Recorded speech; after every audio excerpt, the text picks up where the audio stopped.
Now to our other big story of the night, an ABC 15 exclusive. It's awful. Facts will lead where they lead. Things really weren't as good as they seemed on the outside. We want to make sure that this never happens again. I received a lot of bonuses. A lot. If you're not going to be repeating history, you have to know what that history was.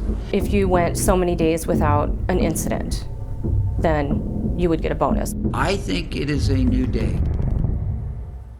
The very latest developments on that Phoenix nursing home where a comatose patient gave birth. On the very same day, Hacienda Healthcare hired a well-known lawyer to do an internal review. A former top official at Hacienda is sitting down with ABC 15's Justin Pizzera. No questions off limits here. She's putting her face out there, exposing a culture from within, a culture she says was based on bonuses for not reporting problems. The year 1999. Okay, baby. You ready? Hacienda was entering its 32nd year of operation in the Valley. Marla Kica still remembers that first day of work. She says she had a huge office, supervising 90-plus employees. She was making six figures. The nonprofit even gave her a company car. Life was good. I was fresh out of grad school, making good money at the time, and they're offering me a car. It's just kind of how they start edging their way into your life. Marla says things started to change a few years in, especially after she became a part of the internal review committee, looking into incidents in the facility, everything from slips and falls down to bed sores on patients. Every final report and recommendation would eventually make its way to Bill Timmons, her direct supervisor. You knew that you filled out an incident report and 4 or 5 people saw it before he looked it over and put his signature on it. So, the likelihood of the information being reported was correct is very, very low. But it was the culture that started to get to Marla. She says it was a don't ask, don't tell type of a deal. People were afraid of Timmons. She says there was also bonuses, financial gain for employees to keep the slate clean when it came to reporting problems. And what about the financial incentives not to report? I don't know what other people were offered. I received a lot of bonuses.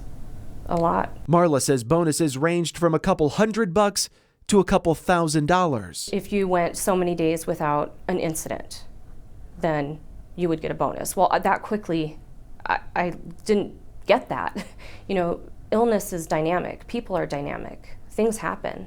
People get hurt. People fall. People get infections. Those things happen, and it's okay that they happen.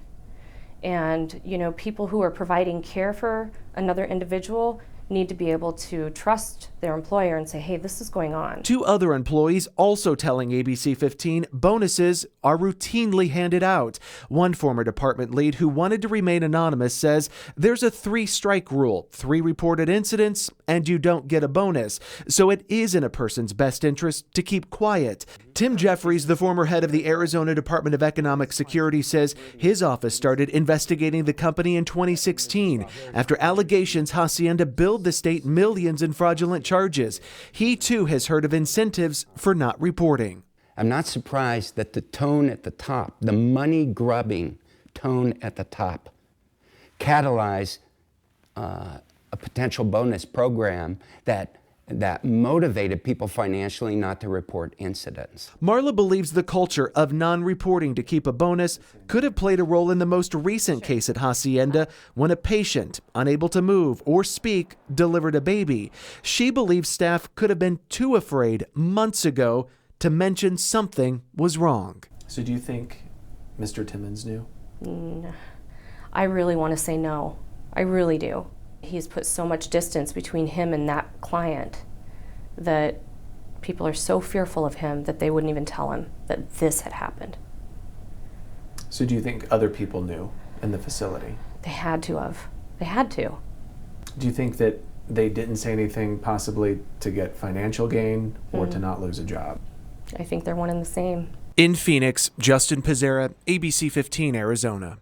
We reached out to Timmons for comment on this story. At this point, we have not heard back. And if you want to get caught up on all the details of this investigation, just head to abc15.com/Hacienda.